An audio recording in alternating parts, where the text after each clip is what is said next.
This is Thorpe Park. It's a site situated just outside the Leeds city centre. The whole of Thorpe Park is 150 acres. The site is going to be used for leisure retail. There's a residential area, there's office space, brand new road, quite a lot going on.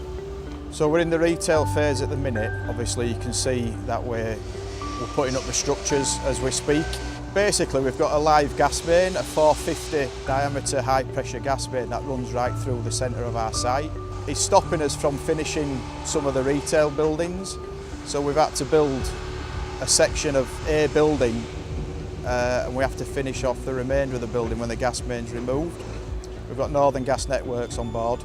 They're managing and running that side of things. We're in a position where we have to reroute a pipeline which currently dissects the Thorpe Park development footprint, and it's approximately about 1.1 kilometre diversion. The pipeline will be constructed in steel pipe for 50mm nominal bore, and it will be tied into existing gas pipeline on the north and south of the project. Two major challenges: that was the crossing of the junction 46 on the M1 with a road closure technique to allow us to put that pipeline in, and also crossing the main Leeds Hull Railway. The method we decided to use on the Thorpe Park development to excavate underneath the rail line is an open face technique. This is because the ground conditions in this area are full of old mine workings and voids. This would make it inappropriate to use a tunnel boring machine. The excavation takes place with miners at the actual face within the shielded can, which is called a hand shield, and they excavate the rock or spoil. As the tunnel is formed, the can is jacked into the tunnel by rams, hydraulic rams, and pipes are subsequently, concrete pipes are put behind the can, and in turn, as the excavation progresses, each pipe section is jacked in behind the can, forming a tunnel. Every aspect of the pipeline construction is a very skilled operation. Each section, from the actual preparation of the land to the welding of the pipe. I'm a welder, and I have been for 45 years in the pipeline industry. It's a stovepipe welding procedure.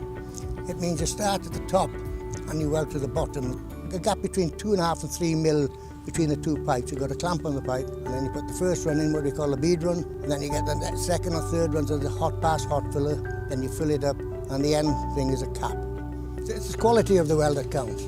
The welding's got to be to a certain standard for national grid and for NGM. If it's good to go, the next process would be that the wrappers come in, they'll blast it when it's cooled down to a temperature, and then perform their wrap on it and close it all up. Yeah, it's definitely a challenge, and a good challenge, and a challenge that makes you proud at the end of it, and you've achieved something. We need a lot of young people coming into the industry, to be honest, because there's not that many young people in the industry at the moment.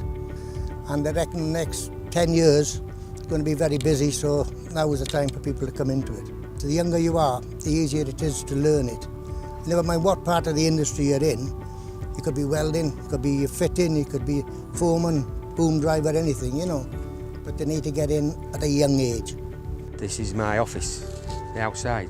You're outside all the time. You're involved in cross-country pipelines, so you're constructing in the countryside, and it's a great environment to work in. The opportunities particularly for engineers, graduate engineers, are tremendous. Every day is a different challenge. It's a unique industry. I enjoy it very much.